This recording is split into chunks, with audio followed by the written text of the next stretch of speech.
Saudara-saudari terkasih, apakah hari ini saudara sudah memulai hari dengan penuh sukacita dan punya niat baik untuk melakukan kebaikan meskipun kecil? Semoga Tuhan memberkati niat baik saudara. Sekarang ini saya sedang ada di Gua Maria Kaliori.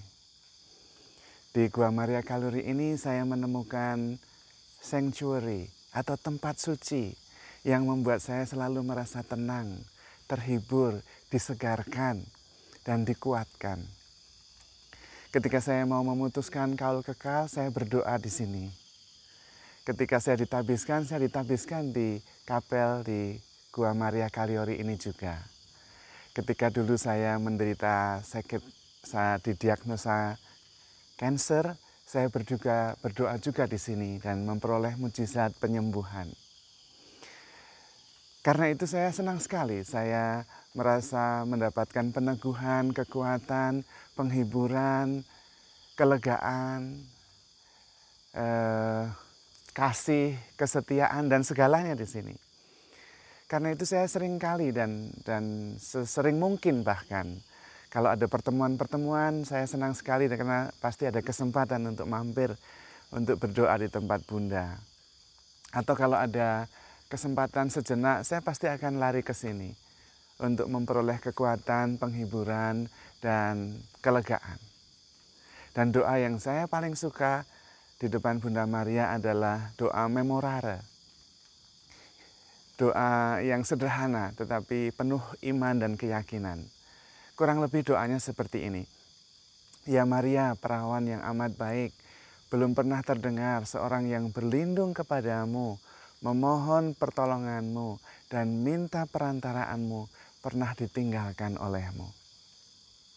Karena itu di hadapanmu aku datang sebagai orang berdosa memohon, berkenanlah mengabulkan permohonan kami dan jangan mengabaikannya. Kurang lebih isinya seperti itu. Tapi tentu saya tidak bisa sering-sering ke sini. Lalu bagaimana caranya supaya saya tetap bisa memperoleh kekuatan dari tempat suci ini? Saya membangun Gua Maria di dalam hati saya.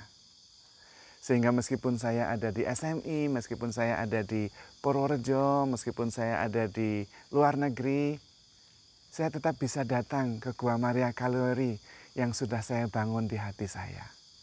Saya bersimpuh di situ dan kemudian berdoa dan memperoleh kekuatan yang sama loh. Memang kalau ada kesempatan saya ke sini untuk menegaskan kembali supaya emosi, situasi, lingkungan menjadi lebih terasa lagi di hati. Dan itu merupakan sebuah usaha timbal balik sehingga di hati Gua Maria Kaliori tetap nyata menjadi tempat suci, sanctuary yang saya bisa datang at any time untuk memperoleh kekuatan kembali. Dan karena saya memperoleh kekuatan seperti itu, maka saya menggunakan itu sebagai pola. Maksudnya saya juga membangun kapel adorasi abadi di hati saya. Karena saya seringkali merasakan kekuatan, mujizat penyembuhan ketika berdoa di hadapan Sakramen Maha Kudus di kapel adorasi abadi. Kebetulan di Gua Maria juga sedang dibangun di depan sana, kapel adorasi abadi. Nah, itu juga yang kemudian saya bangun di hati saya. Jadi di hati saya ini mulai ada Gua Maria Kaliori, ada kapel adorasi abadi, ada tempat perjumpaan dengan Tuhan dan para malaikat. Dan saya merasa itu berhasil untuk saya. Itu menolong saya, maka ini saya bagikan. Mungkin tidak cocok untuk semua, tetapi saya merasa itu berhasil untuk saya, maka saya membagikannya. Saya juga seringkali mendapatkan kekuatan ketika, terutama dari Roh Kudus, ketika saya justru mencarinya di dalam. Dan memang firman Tuhan mengatakan, tubuhmu adalah bait Roh Kudus. Dan itu benar. Saya juga menemukan malaikat di dalam diri saya. Seringkali kita mendengar kisah orang bertemu malaikat dalam bentuk orang yang baik hati, menunjukkan jalan, ada yang kemudian menemani, mengunjungi, menghibur.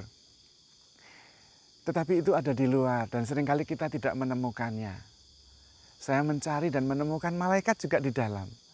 Saya menemukan malaikat penghibur di hati saya. Malaikat yang menunjukkan jalan di hati saya dan seringkali itu terjadi. Maka saya mencoba menemukan malaikat, menemukan tempat suci, menemukan Tuhan sendiri di dalam hati. Kemudian di luar saya justru menjadi malaikat. Berusaha sih, tidak selalu bisa menjadi malaikat. Kadang-kadang bukan malaikat juga, tetapi berusaha.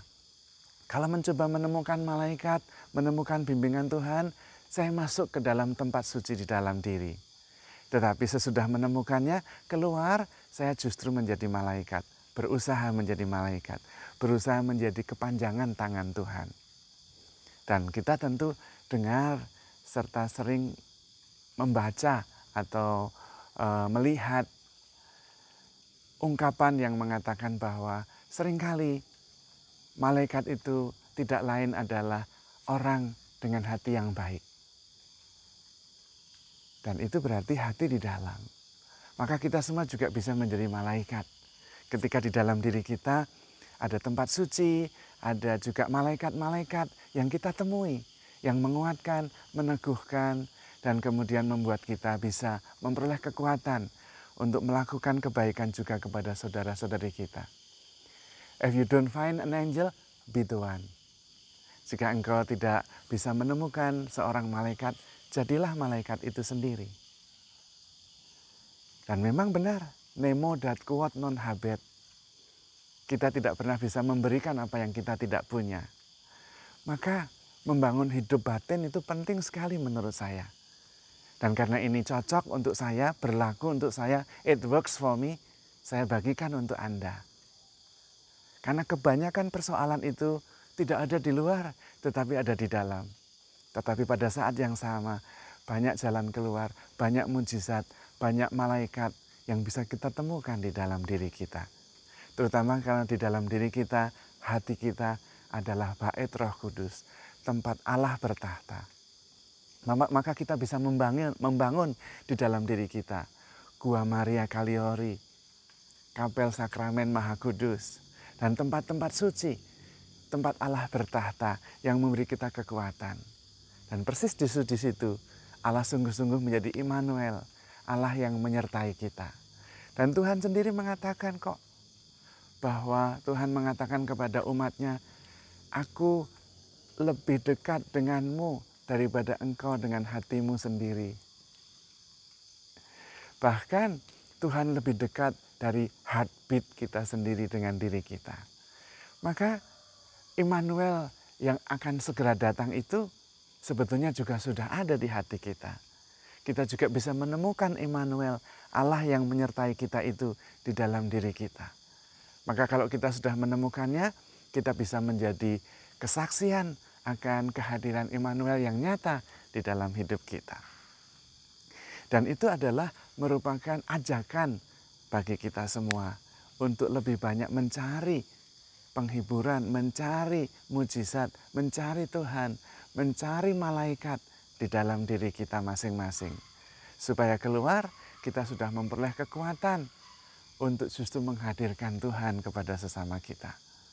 Kita bersyukur karena Tuhan selalu menyertai kita, termasuk dengan para malaikatnya. Mari kita membangun sanctuary, tempat suci di hati kita sendiri. Dan kemudian menikmati hadirat Tuhan dimanapun kita berada. Supaya kita bisa memberi kesaksian kepada semua orang bahwa Tuhan dekat kepada kita dan Tuhan peduli. Kita bisa menjadi malaikat dan peduli kepada sesama kita sebagai perpanjangan tangan Tuhan yang selalu peduli kepada umatnya. Tuhan memberkati.